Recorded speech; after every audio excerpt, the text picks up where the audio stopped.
Uhali gani mtazamaji wa Gift Online TV, nikukaribisha tena utazama kipindi chako pendwa cha Live Theatre, maisha na upasuaji. Siku hii leo tutakwenda kuzungumza mada ambayo inasema wito kwa watumiaji wa barabara kuelekea sikukuu ya Pasaka. Zimebaki siku chache ambapo tunakwenda kusherehekea sikukuu ya Pasaka. Kwa hiyo tutakwenda kusikia mengi, kufahamu mengi kuhusiana na wale watumiaji wa barabara, kuhakikisha usalama wa kwao, lakini pia kwa mtu mwingine, ili kuhakikisha kila kitu kinakaa sawa kwa amani na kwa furaha. Nipo na mgeni hapa, atakwenda kujitambulisha kwa nafasi ya kwake. Kwa hiyo endelea kusubscribe, kushare, kulike pamoja na kucomment ili uzidi kupata kile ambacho kinafanyika hapa Gift Online TV. Karibu sana. Asante sana ndugu mtangazaji. Kwa majina naitwa Sergeant Samora Jonathan. Okay. Natokea kitengo cha usalama barabarani, elimu kwa umma, mkoa wa Kilimanjaro. Karibu sana. Asante sana. Tunazungumzia wito kwa watumiaji wa barabara kuelekea sikukuu ya Pasaka. Unazungumziaje mada hiyo? Asante sana. Sisi kama jeshi la polisi tumeona ya kwamba kuna haja, kwa sababu tunaelekea katika msimu wa sikukuu hii ya Pasaka. Ndio. Pamoja na kwanza kabla ya Pasaka kuna Ijumaa Kuu. Ndio. Au wanasema Good Friday. Kwa hiyo sisi kama jeshi la polisi tumeona ni vyema tuweze kuongea na watumiaji wa barabara, lengo hasa likiwa ni kuchukua tahadhari. Na katika hayo makundi ambayo yanayotumia barabara, nitaanza na kundi la watembea kwa miguu, ambalo ndilo kundi linaloongoza kuwa na idadi kubwa kuliko makundi yote yanayotumia barabara. Okay. Na siku zote tumekuwa tukitoa elimu tukisema ya kwamba kundi la watembea kwa miguu wanapokuwa wanatembea barabarani, ni vyema wakatembea upande wa kulia mwa barabara, pembezoni mwa barabara, lengo hasa likiwa waweze kuona vyombo vya moto ambavyo vinavyokuja mbele yao. Lakini licha ya kwamba ili kundi la watembea kwa miguu watakuwa wanaendelea kufanya matumizi ya barabara kwa kutembea, kuna wakati watahitajika katika kuvuka barabara. Na tumekuwa tukisisitiza siku zote tukisema ya kwamba huyu mtembea kwa miguu anapovuka barabara ni vyema akatafuta sehemu iliyo salama na sehemu iliyo bora katika kuvuka barabara. Lakini licha kwamba ataenda kuvuka barabara, lakini achukue tahadhari.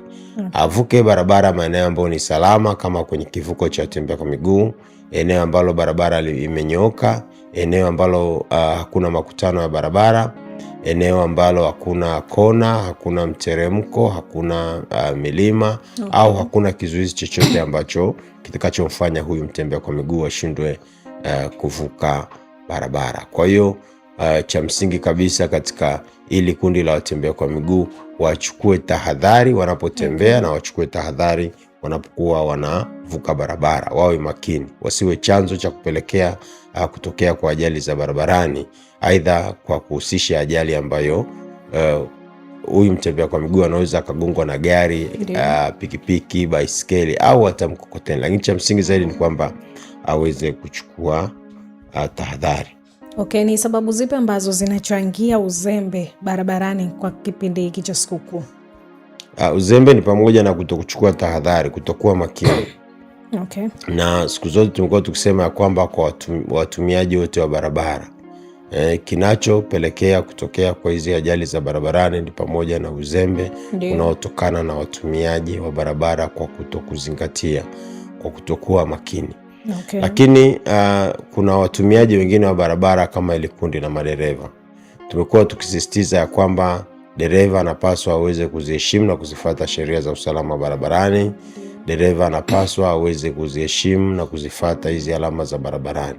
Dereva siku zote anatakiwa ya kwamba aweze kuwa makini, aepukane na yale makosa ambayo yanayochangia kwa kiasi kikubwa kutokea kwa ajali za barabarani. Okay. Msimu huu ambao tunaelekea katika kipindi hiki cha kipindi kijacho cha Pasaka, kuna baadhi ya madereva wamekuwa wakiwa na furaha ile ya kupitiliza na kujikuta wanaendesha vyombo vya moto wakiwa wametumia ulevi wa pombe au madawa ya kulevya. Okay. Kwa sisi kama jeshi la polisi tunatoa onyo, tunatoa tahadhari, tunatoa elimu ya kwamba hupaswi kuendesha chombo cha moto ukiwa umetumia ulevi wa pombe au madawa ya kulevya. Madereva wazingatie, waepukane na mwendo kasi, waepukane na wrong overtaking, kuyapita au kuvipita vyombo vingine pasipo kuchukua tahadhari. Lakini vile vile dereva huyu atambue ya kwamba anapaswa wakati anaendesha chombo chake cha moto azingatie na atoe vipaumbele katika makundi mengine yanayotumia barabara. Kwa dereva akizingatia hilo, akiwa makini, akiziishi na kuzifuata hizi falsafa za udereva wa kujihami, falsafa za udereva bora, nguzo kuu 5 za udereva, dereva huyu hawezi kuwa chanzo cha kupelekea kutokea kwa hizi ajali za barabarani. Okay, sawa. Ni tofauti gani kati ya tabia za madereva wakati wa kipindi cha sikukuu lakini pia wakati wa kipindi ambacho sio cha sikukuu? Tumekuwa tukiona katika kipindi hiki ambacho aidha cha sikukuu au tunakoelekea katika kipindi cha sikukuu, madereva wamekuwa na furaha ya kupitiliza. Madereva wamekuwa na mihemko kwa sababu sasa wanaenda kusherehekea katika sikukuu hii ya Pasaka. Kwa hiyo tunachotaka kusema ni kwamba tupunguze furaha iliyopitiliza, tuwe makini barabarani tunapoendesha vyombo vyetu vya moto.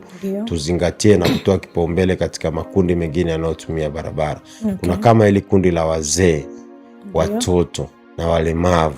Makundi haya nayo ni makundi maalum ambayo yanayotumia barabara. Kwa hiyo sisi ambao kama watumiaji wa barabara au sisi ambao ni wanajamii tulioko katika maeneo ambayo haya makundi yana uhitaji wa kutumia barabara, tuwasaidie na tuwape kipaumbele katika matumizi ya barabara. Tusiwaache watoto wakavuka barabara wenyewe, tusiwaache walemavu wakavuka barabara wenyewe, tuwasaidie na tuwasapoti, na tusiwaruhusu au tunapoona wazee wetu wanakanganyika katika kutembea barabarani au kuvuka barabara, tuwasaidie na kuelekeza namna ya kutembea barabarani na namna ya kuvuka barabara. Kwa hiyo tukizingatia hilo, nalo litaenda kuendelea kuimarisha masuala mazima usalama barabarani, na tutakuwa tumeajali haya makundi ambayo nayo yanatumia barabara. Okay, sawa. Unahisi elimu ya usalama barabarani ina nafasi gani katika kupunguza ajali za barabarani kwenye kipindi hiki cha sikukuu? Elimu ya usalama barabarani ina nafasi kubwa sana. Cha kwanza kabisa, elimu ya usalama barabarani inasaidia katika kutoa elimu kwa hawa ambao au kwa sisi ambao ni watumiaji wa barabara. Kwa hiyo hilo la kwanza. Elimu ya usalama barabarani inasaidia katika kutanzua na kupunguza hizi ajali za barabarani ambazo zimekuwa zikisababisha vifo, majeruhi, ulemavu wa kudumu, uharibifu wa mali, pamoja na hata wakati mwingine uharibifu wa miundombinu ya barabara.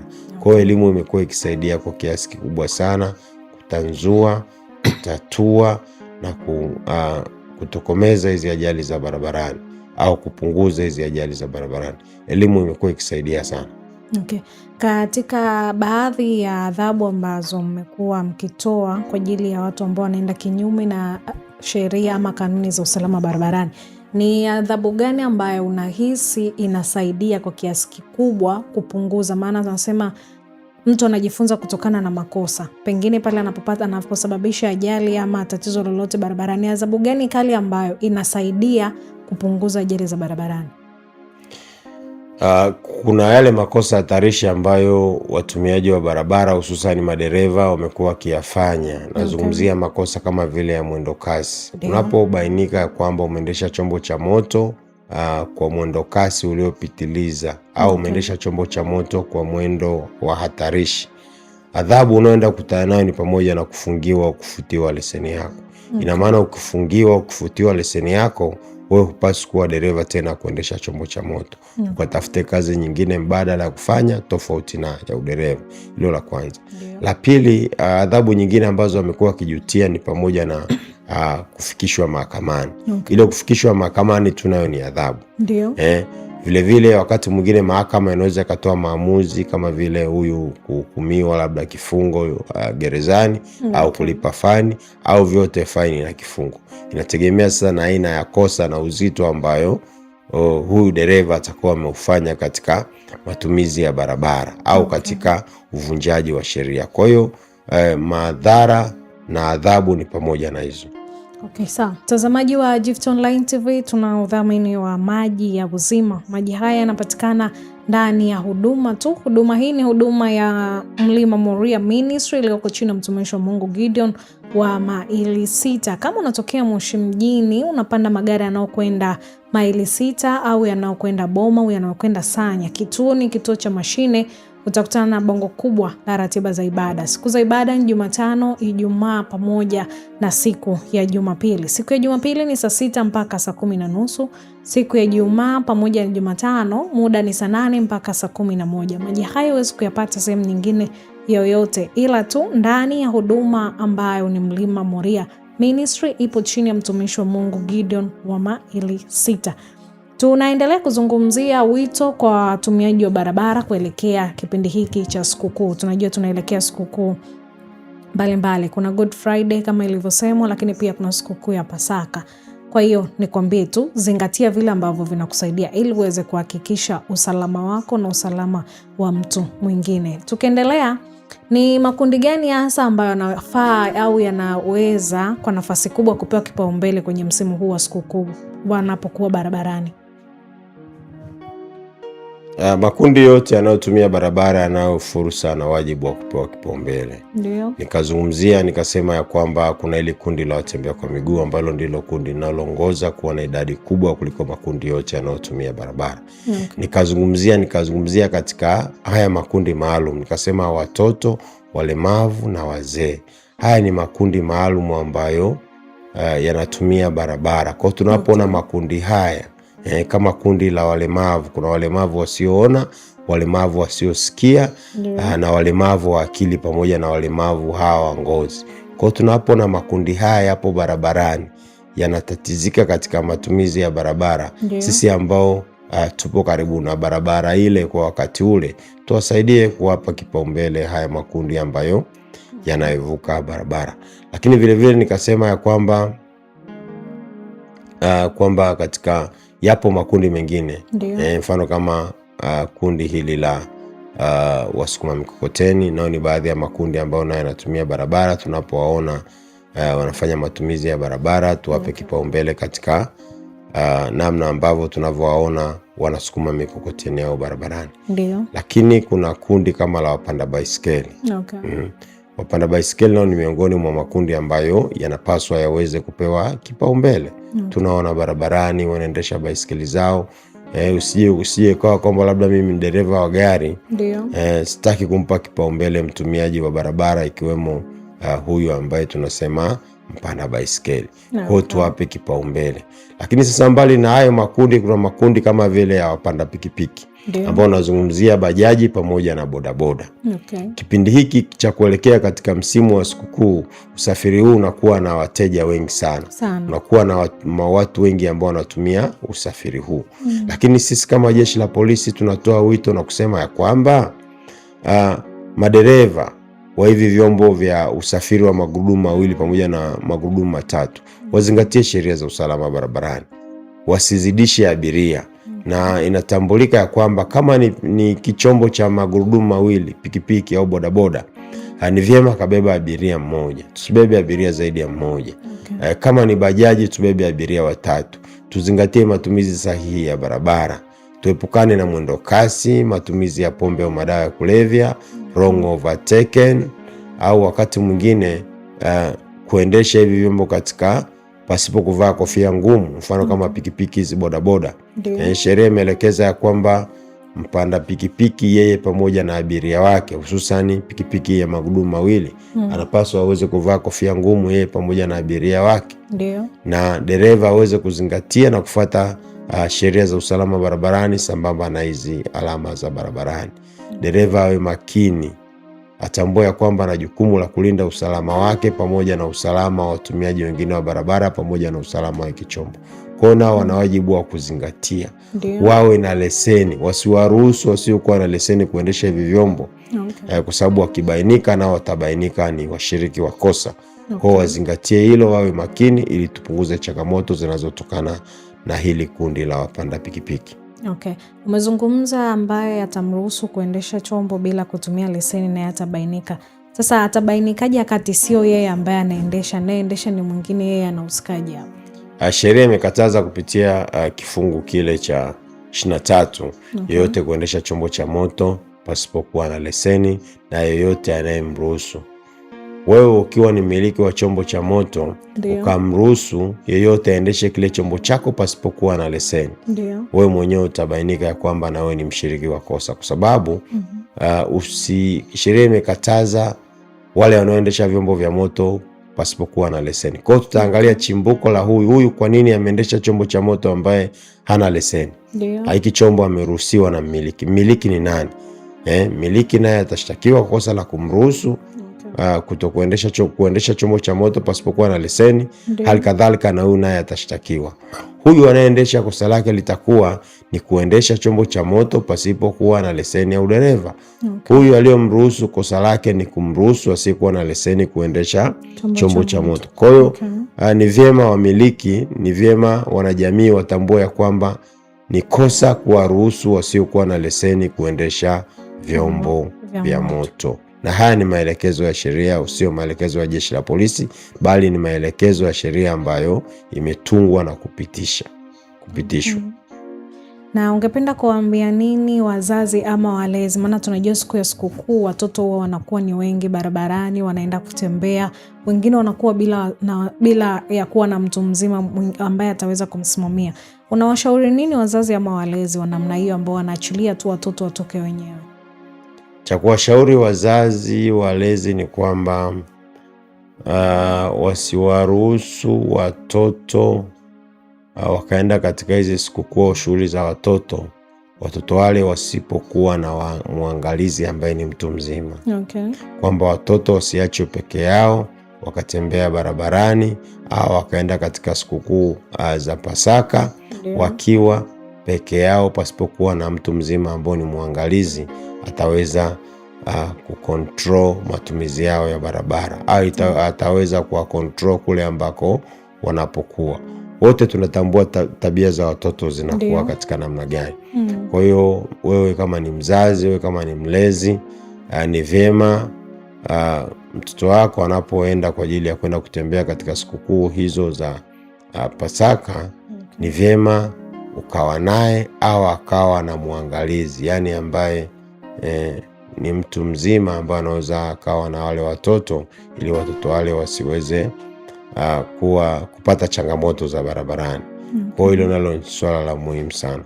Kingine tena ni kwamba sisi wazazi ama walezi au wanajamii, tunapoona watoto barabarani, aidha wanacheza au wamekaa barabarani au wanafanya makosa ya hatarishi barabarani ambayo wanaweza katarisha usalama wao, tuwakemee, tuwaelekeze nini cha kufanya, tuwasaidie kuwavusha barabara. Tusiwache watoto wakatembea barabarani au wakawa wanafanya michezo barabarani ya kuhatarisha usalama wao.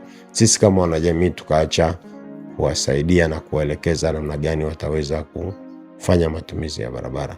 Kwa hilo ndo la msingi. Na vile tena watoto hao wanapaswa waweze, wanapokuwa kule ambako wanakoenda, kwamba sawa labda wametoka wameenda katika sikukuu hizi za Pasaka, watoto wale wanapaswa waweze kurudi nyumbani mapema. Yaani wasikae katika shughuli za watoto kwa muda mrefu.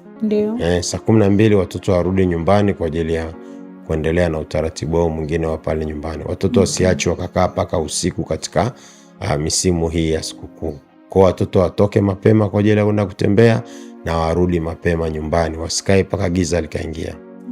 Sawa, ningependa kukushukuru kwa kuendelea kutoa elimu, lakini pia siku ya leo tumezungumzia wito kwa jamii. Nikupe shukrani sana, lakini ningependa kuutoe onyo la mwisho kwa madereva na watumiaji wote wa barabara. Asante sana. Kwa hili kundi la madereva, siku zote tumekuwa tukisema ya kwamba dereva anapaswa aweze kuwa makini na aweze kuzingatia na kufuata sheria za usalama barabarani. Lakini hilo halitoshi. Dereva huyu anapaswa aweze kuepukana na yale makosa ya uvunjifu wa sheria za usalama barabarani.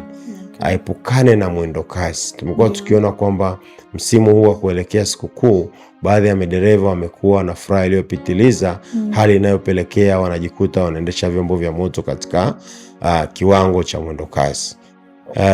Kingine tena ni kwamba madereva waepukane na matumizi ya pombe au madawa ya kulevya.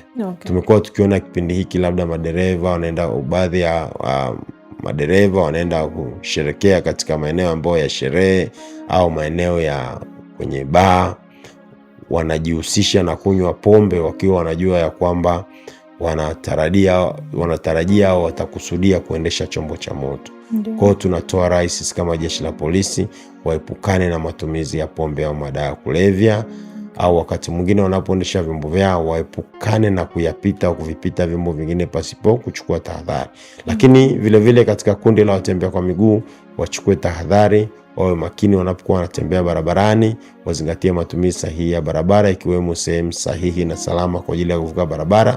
Na tunapoyaona haya makundi maalum, makundi ya walemavu, wazee na watoto, tuwasaidie na tuwape kipaumbele, hususani pale ambapo wanapofanya matumizi ya barabara. Tusiwaache wakavuka barabara wenyewe, kwa sababu wanaweza wakapata changamoto ya ajali, aidha wakagongwa na pikipiki au na magari. Basi nikupe shukrani sana. Endelea kutoa elimu katika kusaidia jamii ili kuhakikisha usalama unaendelea wa watu pamoja na mali zao. Asante sana. Mtazamaji wa Gift Online TV, tumefika tamati kwa siku hii ya leo. Endelea kusubscribe, kushare, kulike pamoja na kucomment ili uzidi kupata kila ambacho kinafanyika humu ndani. Nikutakie wakati ulio mwema.